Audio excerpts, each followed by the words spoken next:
Hello students, कैसे हो आप लोग। मौर्य एजुकेशन में आपका स्वागत है। स्टूडेंट्स, आज हम पढ़ेंगे angles and pairs of angles और यहाँ पर प्रैक्टिस सेट नंबर 15 को भी हम कंप्लीट करेंगे। इसके पहले का हमारा जो 3 चैप्टर है, इसका वीडियो ऑलरेडी हमने बनाकर अपलोड कर दिया है बच्चों, जो कि आपको प्लेलिस्ट में मिल जाएगा। तो अगर जो स्टूडेंट्स ने इसको नहीं देखा है तो प्लीज़ हमारे चैनल पर विजिट करके स्टेप बाय स्टेप सारे वीडियो को देख लीजिए और अच्छे से अपने प्रिपरेशन को कंटिन्यू रखिए।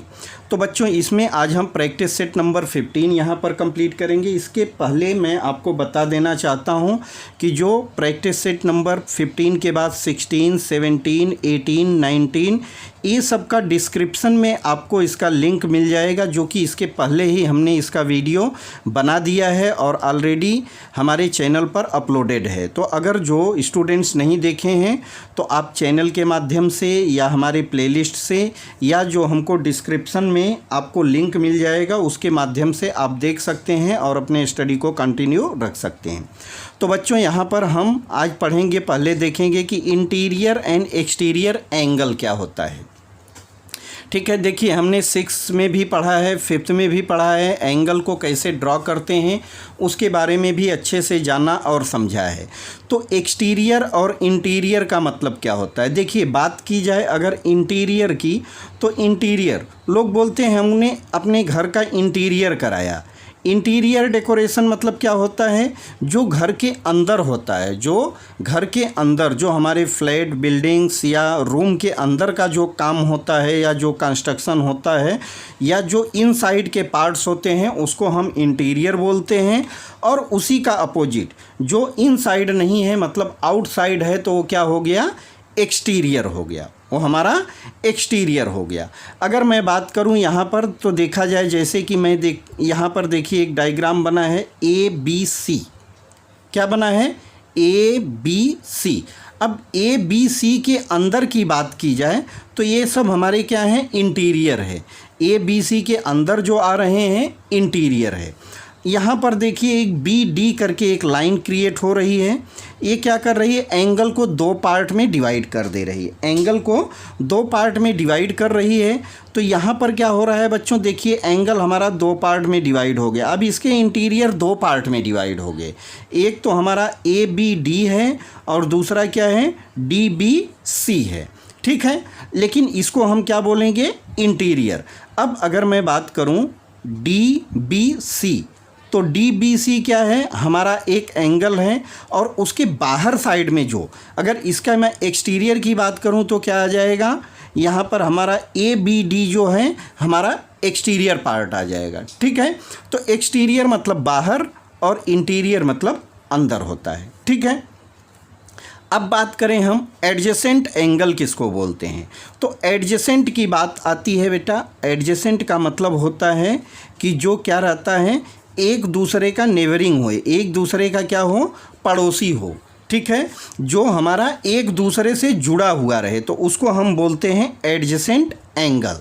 देखिए उसका डिफिनीशन हमको दिया है कि 2 एंगल्स, एंगल कैसे होने चाहिए, कम से कम 2 एंगल होने चाहिए तो ही हम एडजेसेंट बोलेंगे। जैसे अगर हमारे घर में या हमारे बिल्डिंग में या हमारे जो घर है, घर में केवल एक ही रूम है, तो एक रूम में क्या है, हम एडजेसेंट, उसका कोई दूसरा रूम नहीं है उससे लगा हुआ, तो उसको हम एडजेसेंट नहीं बोलेंगे। तो एडजेसेंट के लिए क्या होना चाहिए, मिनिमम 2 एंगल का होना ज़रूरी है। 2 angles which have common vertex.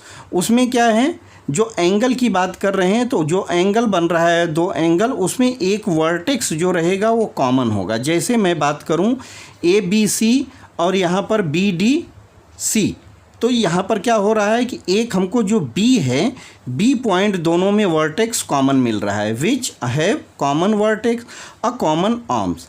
और यहाँ पर देखेंगे बच्चों तो BD क्या है, BD कॉमन आर्म्स है, ABD और DBC। तो DB क्या हो रहा है, हमारे ABD एंगल के लिए भी है और DBC के लिए भी है। दोनों के लिए हमारा DB क्या है, ये वाली जो साइड है, ये जो आर्म्स है कॉमन है। एंड क्या है, सेपरेट इसके जो इंटीरियर हैं सेपरेट सेपरेट होने चाहिए। अब देखिए इसके इंटीरियर कहाँ पर हैं, यहाँ पर हैं, और ए बी डी के इंटीरियर यहाँ पर है। दोनों के इंटीरियर क्या है, सेपरेट सेपरेट होने चाहिए। जब इंटीरियर सेपरेट होगा और एक वर्टेक्स कॉमन होगा और एक आर्म्स कॉमन होगा तो उसको हम क्या बोलेंगे, एक एंगल को दूसरे एंगल का एडजेसेंट एंगल बोलते हैं। ठीक है, तो आपने इसको अच्छे से समझ लिया।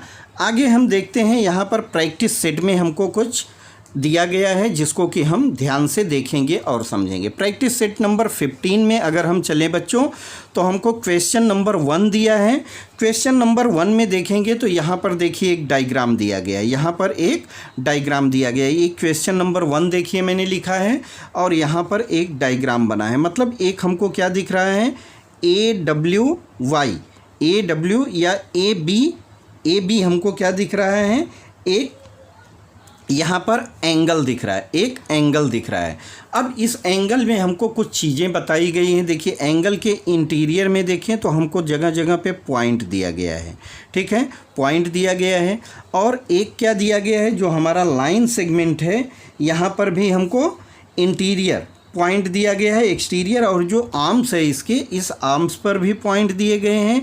और एक कुछ आर्म्स के बाहर साइड में आप देखेंगे तो यहाँ पर भी हमको कुछ पॉइंट बना हुआ दिख रहा है और यहाँ पर भी आर्म्स के बाहर साइड में पॉइंट दिख रहा है। ठीक है, अब हमसे पूछा जा रहा है पॉइंट्स इन द इंटीरियर। जो यहाँ पर एक एंगल दिख रहा है, एंगल के इंटीरियर पॉइंट को पूछा जा रहा है कि इंटीरियर पॉइंट कौन कौन सी है। इंटीरियर पॉइंट देखिए, इंटीरियर की बात किया जाए तो जो अंदर आए, जैसे कोई चीज़ किसी के अंदर, रूम के जो अंदर है वो इंटीरियर है, जो रूम के बाहर है वो एक्सटीरियर है। तो यहाँ पर एंगल के इंटीरियर क्या होगा, जो एंगल के अंदर है।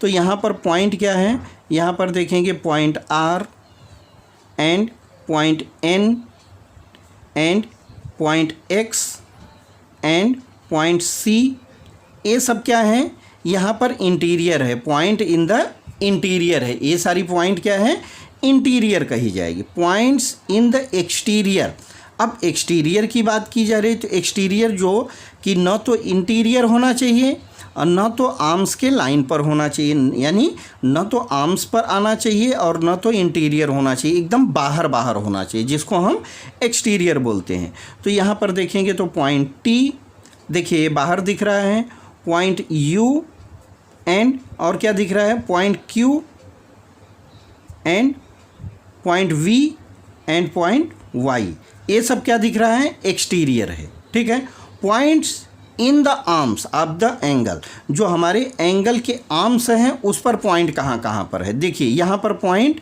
A, ये तो आप लोग देखते ही कर लेंगे, कोई दिक्कत की बात नहीं है।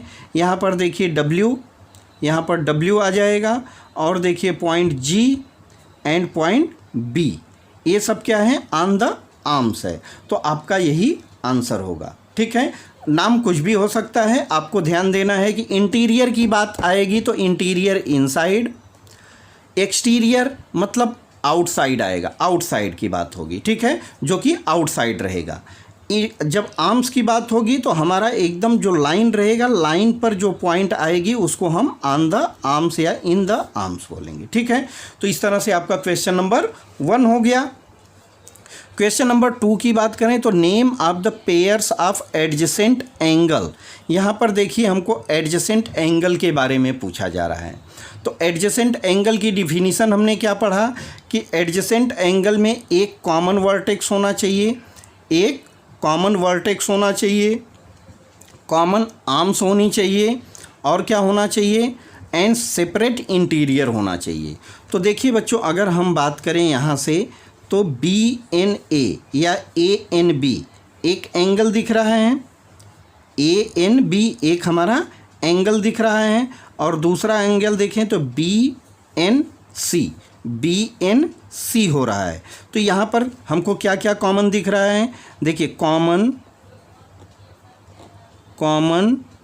वर्टेक्स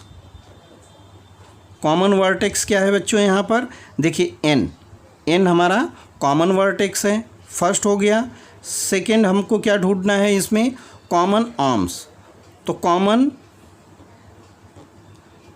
आर्म्स क्या है बच्चों, कॉमन आर्म्स देखेंगे तो BNN एन कॉमन आर्म्स हो गई। और हमको क्या होना चाहिए यहाँ पर, देखिए थर्ड हमको क्या बोला गया है, सेपरेट इंटीरियर। सेपरेट इंटीरियर, देखिए इसका इंटीरियर BNC, एंगल BNC का अलग इंटीरियर है और एंगल BNA का अलग इंटीरियर है, तो दोनों का इंटीरियर भी अलग अलग है। तो यहाँ पर हम क्या बोलेंगे, यहाँ पर हमारा ये हो जाएगा कि यहाँ एडजेसेंट एंगल हो जाएगा। ये क्या हो जाएगा हमारा angle ANB is the adjacent किसके हो जाएगा, एडजेसेंट किसके होगा, BNC के। ठीक है, दूसरी मैं बात करूं और इसमें क्या दिख रहा है, अगर देखिए इसको हम कॉमन लेते हैं, इसको हम कॉमन लेते हैं AN को, तो AN हमारा कॉमन साइड हो जाएगा। AN देखिए ANB एक एंगल बनेगा और दूसरा क्या बनेगा हमारा ANC बनेगा। तो यहाँ पर हम इसको इसके साथ दिखा सकते हैं क्योंकि AN क्या है, AN हमारा कॉमन साइड है, कॉमन साइड है, ठीक है, कॉमन आर्म्स है। और N क्या है, N हमारा कॉमन वर्टेक्स है, तो इस तरह से इसको दिखा देंगे। यहाँ पर अगर हम NC को कॉमन लेते हैं, NC N और C को कॉमन लेते हैं तो N हमारा कॉमन पॉइंट है, फिर हमारा एक एंगल यहाँ पर बन रहा है और एक एंगल यहाँ पर बन रहा है। ठीक है, तो इस तरह से आप यहाँ पर 3 एडजेसेंट दिखा सकते हैं। यहाँ पर देखिए इस फिगर में अगर हम एडजेसेंट की बात करें बच्चों, एडजेसेंट की बात करें तो हमारा सिर्फ और सिर्फ यहाँ पर देखेंगे तो एक एडजेसेंट बन रहा है और यहाँ पर एक लाइन बन रही है। ठीक है, तो ये हमारा PQ क्या हो जाएगा, PQ एक कॉमन आर्म्स आएगा और Q हमारा क्या होएगा, कॉमन वर्टेक्स होगा। तब तो यहाँ पर इस दोनों को हम एडजेसेंट बोल सकते हैं, अदरवाइज एडजेसेंट नहीं होगा। ठीक है, तो यहाँ पर आप इसको और इसको बता सकते हैं। आगे चलिए क्वेश्चन नंबर 3 पर चलते हैं। क्वेश्चन नंबर 3 में हमको बोला है एडजेसेंट एंगल है या नहीं है। ठीक है, यहाँ पर देखिए डायग्राम दिया गया है, डायग्राम में M, यहाँ N, R, S, Q, T ये रे है और कॉमन वर्टेक्स क्या है, M है और यहाँ MP एक रे यहाँ पर गई है। अब इस पे हमको बताना है कि एडजेसेंट एंगल के बारे में पूछा जा रहा है, तो PMQ, देखिए PMQ कहाँ पर है बच्चों, PMQ यहाँ की बात की जा रही है, इस एंगल की बात की जा रही है। ठीक है, PMQ को किससे बताया जा रहा है, RMQ, RMQ देखिए RMQ, तो MQ क्या है, MQ देखिए यहाँ पर भी आ रहा है, MQ यहाँ पर आ रहा है, मतलब देखिए एक कॉमन वर्टेक्स मिल रहा है, एक कॉमन वर्टेक्स क्या है, यहाँ पर देखिए M कॉमन वर्टेक्स मिल रहा है और MQ क्या मिल रहा है, कॉमन आर्म्स मिल रहा है। तो ये हमारा एडजेसेंट एंगल है। यहाँ पर हमारा क्या हो जाएगा, इसको हम एडजेसेंट एंगल बोलेंगे कि एडजेसेंट एंगल है। सेकंड की बात करें RMQ, देखिए RMQ यहाँ पर आ रहा है, RMQ में बोला जा रहा है SMR, देखिए तो SMR यहाँ पर क्या हो रहा है, SM हमारा कॉमन साइड हो रहा है SM, लेकिन हमको क्या बोला जा रहा है, RMQ तो यहाँ पर आ रहा है और इस एंगल को अगर हम देखें तो हम क्या कर रहे हैं, SMR कर रहे हैं। SMR अलग हो गया लेकिन एक कॉमन साइड नहीं हो रही है, यहाँ पर वर्टेक्स तो कॉमन आ रहा है लेकिन साइड यहाँ पर हमारी कॉमन नहीं हो रही है, तो ये हमारा एडजेसेंट एंगल नहीं होगा, हमारा एडजेसेंट एंगल नहीं हो रहा है। यहाँ पर SM, ठीक है, यहाँ पर देखिए RM है, SM अगर रहता है तो हमारा कॉमन साइड बनता। यहाँ देखिए RMS यहाँ पर बन रहा है। ठीक है, RMS का एडजेसेंट MRT देखिए यहाँ पर है, तो MRT एक एंगल हुआ और दूसरा क्या हुआ, RMT एक एंगल हुआ और RMS, ठीक है, RMS तो एम एस क्या हो रहा है, यहाँ पर देखिए एक कॉमन बन रही है, एम एस कॉमन साइड बन जा रही है, ठीक है। तो ये कॉमन होने की वजह से क्या हो जाएगा, दोनों हमारे इंटीरियर, देखिए यहाँ पर ऐसे एंगल होना चाहिए, यहाँ पर कैसा हो रहा है, इस एंगल को डिवाइड कर रहा है। तो ये हमारा जो क्वेश्चन नंबर 3 का है, क्वेश्चन नंबर 3 भी देखिए क्या होगा। क्वेश्चन नंबर 3 की बात करें तो बच्चों यहाँ पर आप देखेंगे तो दोनों का इंटीरियर क्या है, इसी इंटीरियर को दो पार्ट में डिवाइड कर दे रहा है। आर एम एस कहाँ पर आ रहा है, आर एम एस यहाँ पर हो रहा है, तो ये तो इसका इंटीरियर हो गया, ये वाला इसका इंटीरियर हो गया। लेकिन आर एम टी की बात करें तो आर एम टी, तो इसमें ये भी इंटीरियर शामिल हो जा रहा है, तो इसके लिए ये भी क्या है, हमारा एडजेसेंट नहीं है, ये भी हमारा एडजेसेंट नहीं है, इंटीरियर भी सेपरेट सेपरेट होना चाहिए। अब देखिए लास्ट वन पे चलते हैं, S M T. S M T के यहाँ एस एम टी, देखिए एस एम टी तो एक एंगल इसकी बात की जा रही है, ठीक है, एक एंगल ये हो गया, तो अगर इसका इंटीरियर अलग होगा तो काम होगा।